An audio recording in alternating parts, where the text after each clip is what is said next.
So the winter months are definitely upon us and we're all out there taking some sensational photographs. But let's talk about the different phases that almost every photographer goes through as they try to define their craft. So grab yourself a coffee, get yourself comfortable, because you're not going to want to miss this one. Stick around.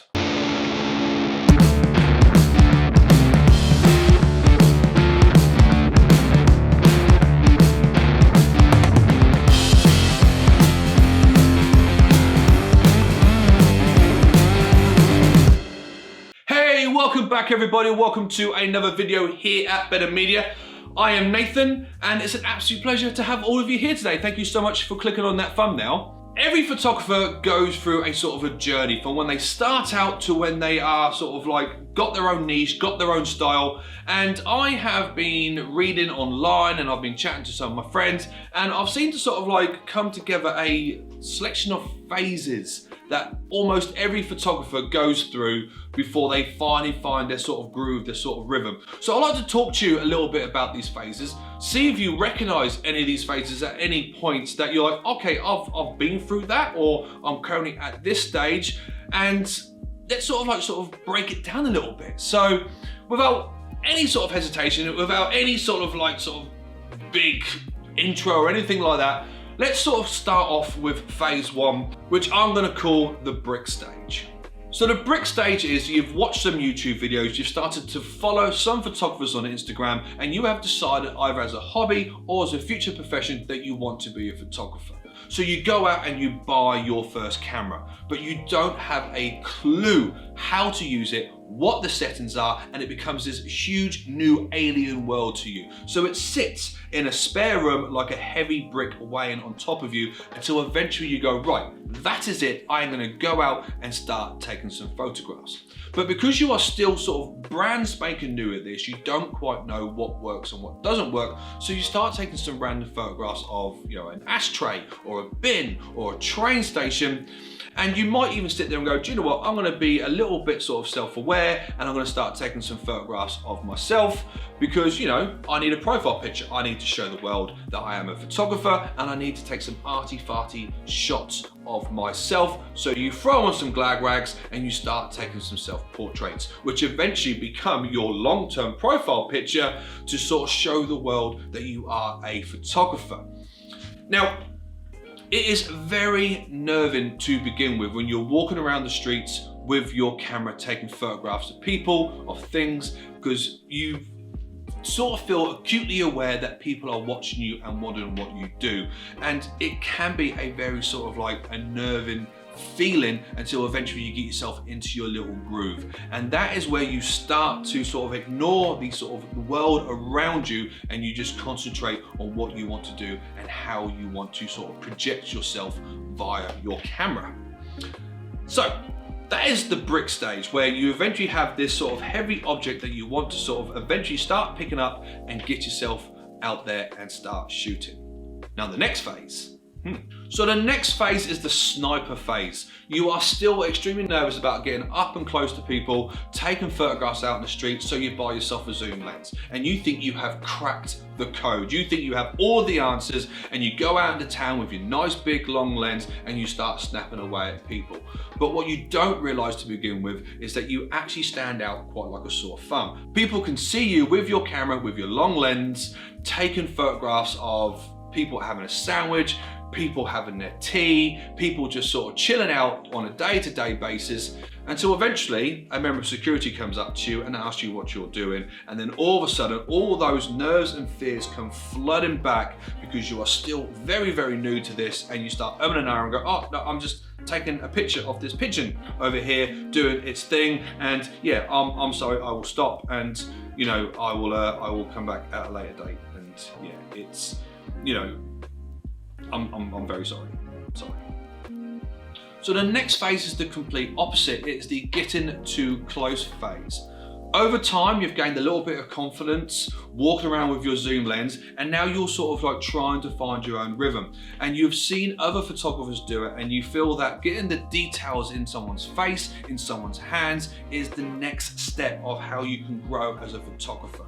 So you start walking around your local area and you're taking photographs of pigeons really up close. You're taking photographs of sort of moss on the side of a tree.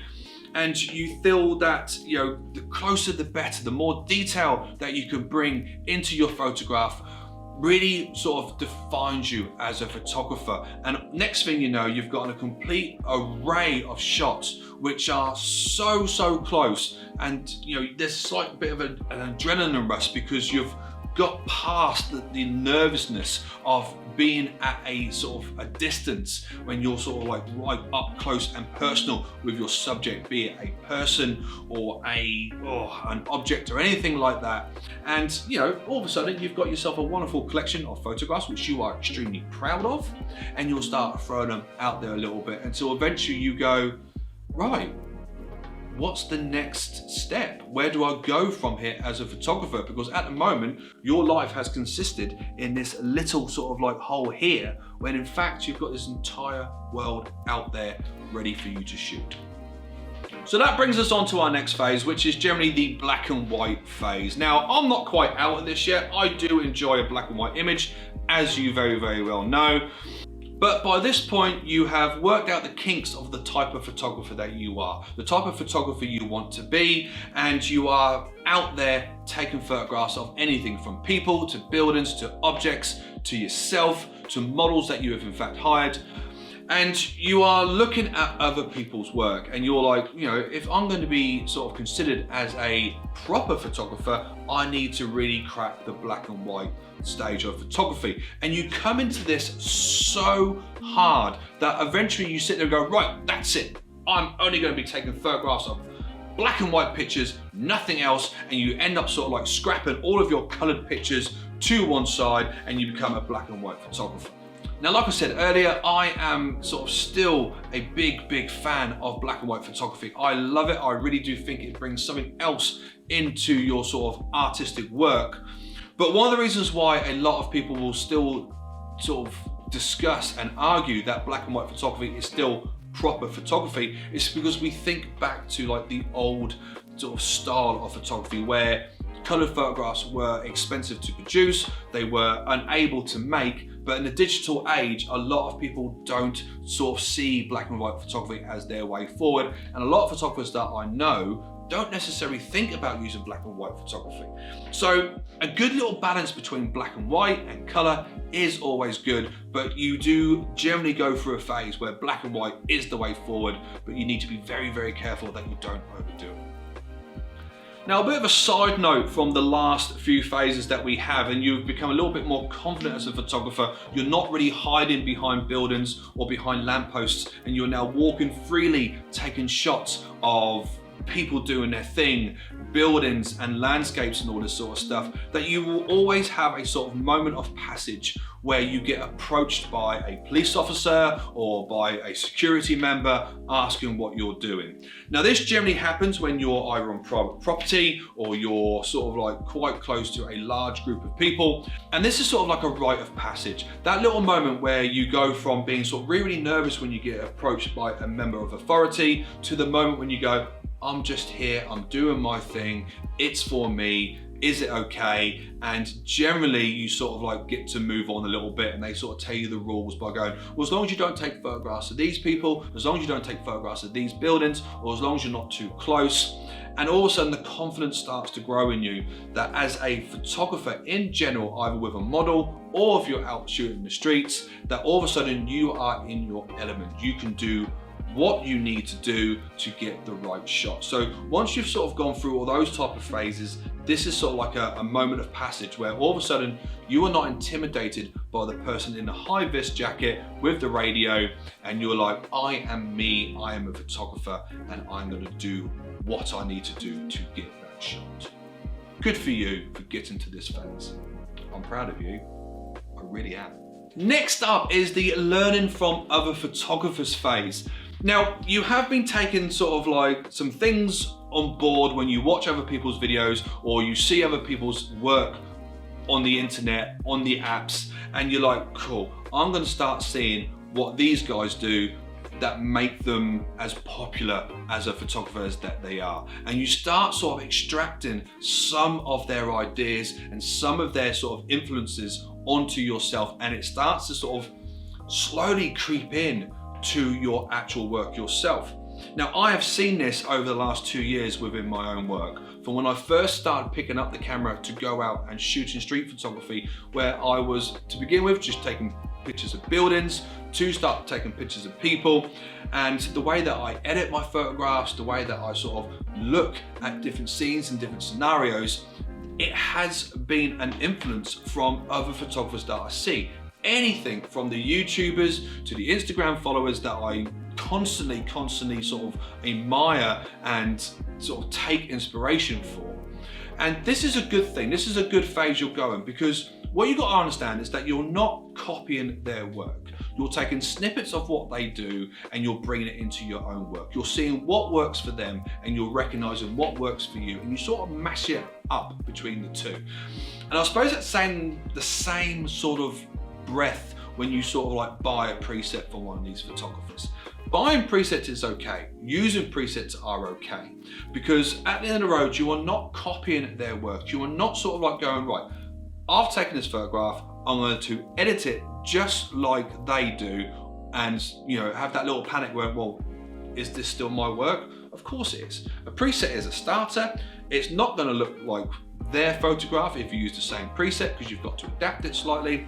And unless you're actually taking their photo and claim it as your own, it is your own work, and you're just taking inspiration from these other photographers to help you grow as a photographer. And that is a very important stage in this whole sort of like art form and craft and everything like that. So go out there, have a look, see what's about, and try to sort of mold it into your own image and into your own vision, and become a better photographer because of it.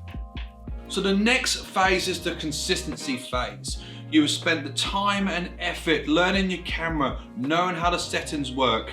You've also pounded the streets, you've walked around, and you are starting to notice a consistency within your work. You've taken all the knowledge and all the learning that you've done with the other phases, and you're now starting to recognize your own work and your own style as a photographer.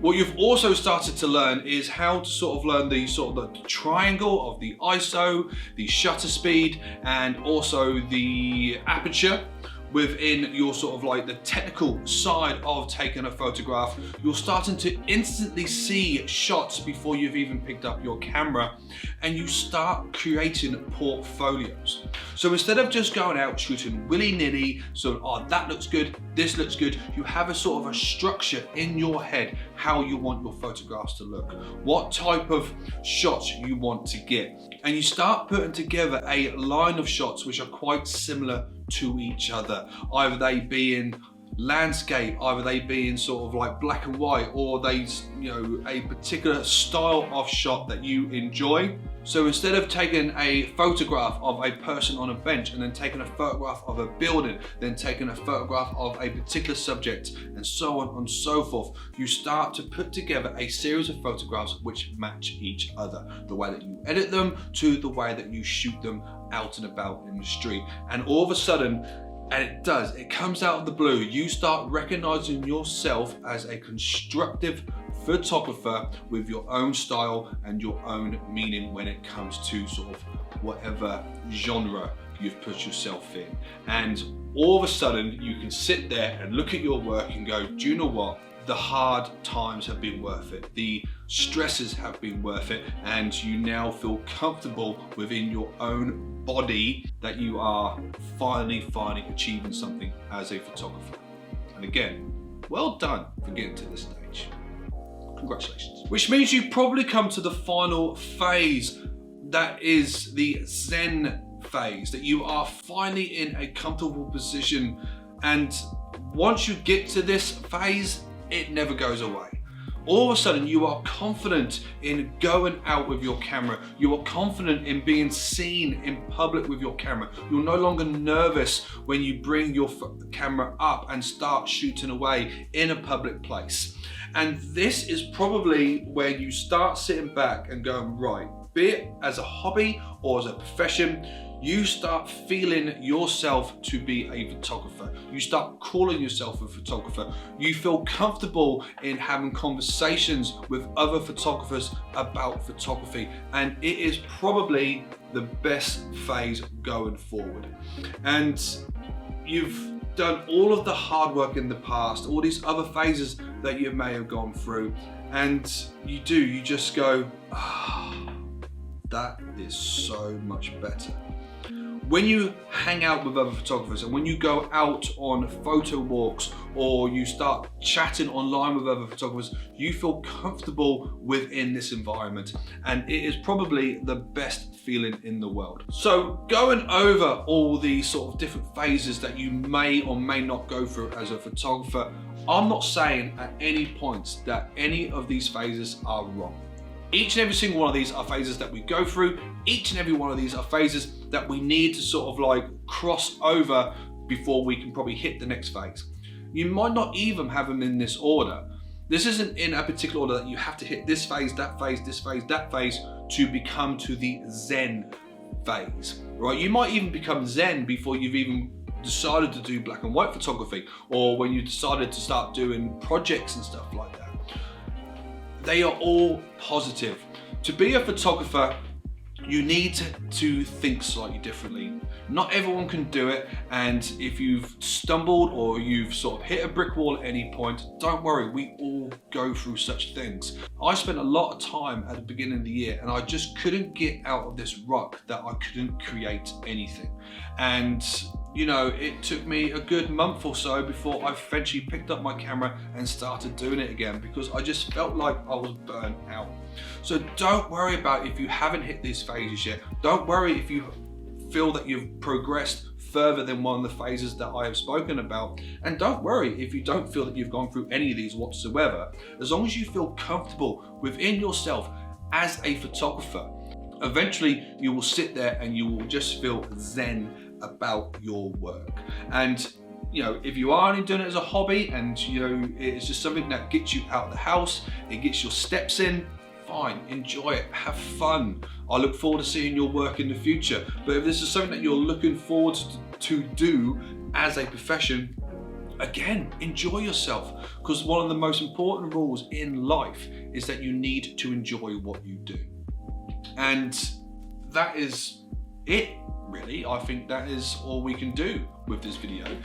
If you did in fact enjoy it at any point, it would mean so much to me if you would hit the thumbs up button, and if you're not already, hit the subscribe button while you're down there. It will be so awesome to have you part of the B team. But guys, I do hope you've enjoyed this video. I hope you found it informative. If you know, leave me a comment down below if you've got any questions, quotes, or queries. But until next time, thank you so much for watching, and I will see you in the next video. Bye.